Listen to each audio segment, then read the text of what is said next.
ആ സമയത്തിൽ ഒരു സഹോദരി,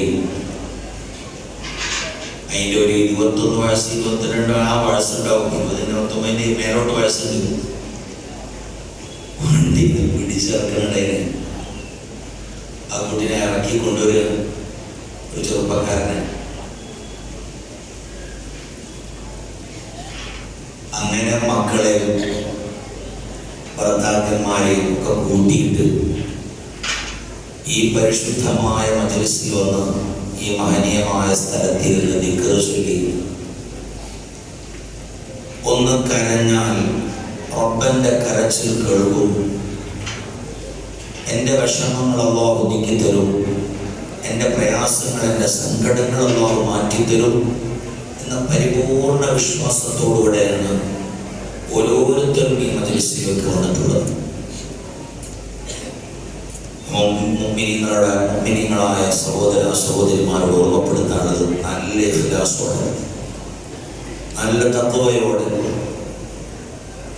നല്ല നിയ്യത്തോടുകൂടെ പരിശുദ്ധമായ ദിക്റുകൾ ചൊല്ലി.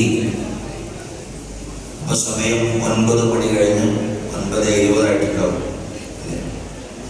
9:25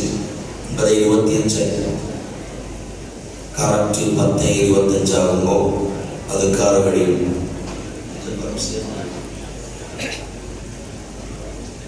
കറക്റ്റ് 10:25 ആകുമ്പോൾ അത് കാറ് കഴിയും. അത് കഴിഞ്ഞതിന് ശേഷം പരിശുദ്ധമായ ബദരീങ്ങളുടെ പേര് പറയും.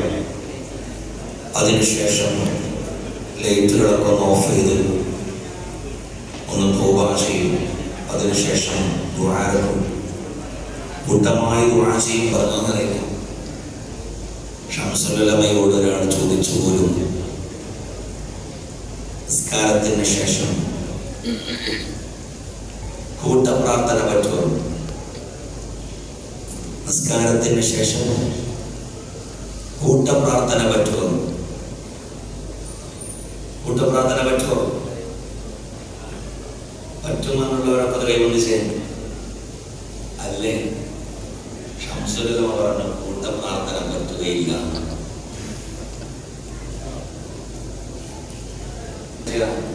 അവനിക്ക് ദുആ മനപ്പാടമുണ്ടെങ്കിൽ പോലും കൂട്ടപ്രാർത്ഥന പാടില്ല, കൂട്ടുപ്രാർത്ഥനയാണ് വേണ്ടത്. നമ്മളതിലേക്ക് ആമീൻ പറഞ്ഞ് കൂടിക്കൊടുക്കുക. കൂട്ടുപ്രാർത്ഥന വേണ്ടത്. എല്ലാവരും കൂടെ കൂട്ടമായിട്ട് ദ്വാരക്കല്ല വേണ്ടത്. അപ്പൊ ഇവിടെ കൂട്ടമായുള്ള ദ്വാര ഉണ്ടാവും, കൂട്ടു പ്രാർത്ഥന ഉണ്ടാവും. അത് 2 പ്രാർത്ഥന ഒറ്റക്കുള്ളതുമാണ്. കൂട്ടമായിട്ട് ലൈറ്റ് ഓഫ് ചെയ്ത് 10 മിനിറ്റ് നമുക്ക് വേണ്ടി ഒന്ന് കരയാം.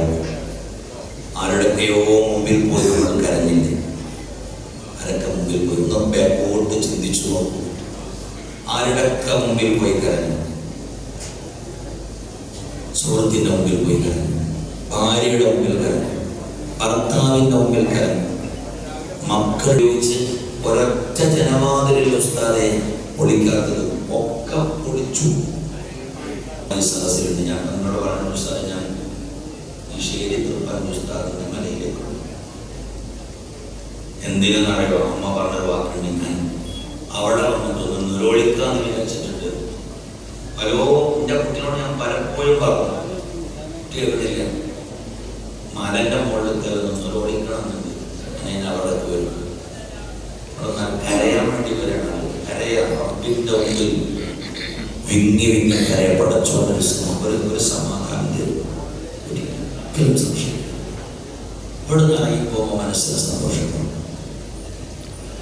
നമ്മൾ നോക്കുകയാണെങ്കിൽ നമ്മുടെ മജ്‌ലിസിന്റെ നമ്മുടെ മജ്‌ലിസ് നല്ല, നമ്മുടെ മജ്‌ലിസ് ഈ പരിശുദ്ധമായ നേർച്ച ഇവിടെ നടക്കുന്ന ഈ മഹനീയമായ മഹാനായ സയ്യിദ് PS തങ്ങൾ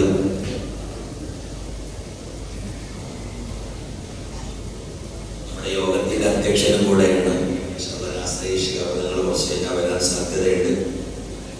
തങ്ങൾ കുറച്ച് നേരം കഴിഞ്ഞ് കഴിഞ്ഞ് അധ്യക്ഷ ഭാഷണം നടത്തും. അല്ലാഹു സുബ്ഹാനഹു വ തആല മഹാനവറുകൾക്ക് ദീർഘായുസ്സുമാരുടെ പ്രിയപ്പെട്ട മകൻ ലോകത്തോട് വിട പറഞ്ഞു പോയിട്ടുണ്ട്. അല്ലാഹു അവരുടെ പവർ വിശാലമാക്കി കൊടുക്കട്ടെ. അതുപോലെ തന്നെ എൻ്റെ ചീക്കോടുകാരൻ ഉസ്താദ് പ്രത്യേകം പറഞ്ഞത് ചെറിയ പോജി അവരൊരു 25,000 രൂപ നൽകിയിട്ടുണ്ട് എന്നാണ് ശീലം. അള്ളാഹു അദ്ദേഹത്തിൻ്റെ ജീവിതത്തിൽ പ്രശ്നം ഖൈറും ബറക്കത്തും നീ കൊടുക്കണേ അള്ളാഹുവേ. ഇങ്ങനെ പലരും ഈ സദസ്സിനെ ഈ പരിശുദ്ധമായ സമയം നമ്മൾ സൂക്ഷിക്കണം. അവനവന് വേണ്ടി അബ്ദിനോട്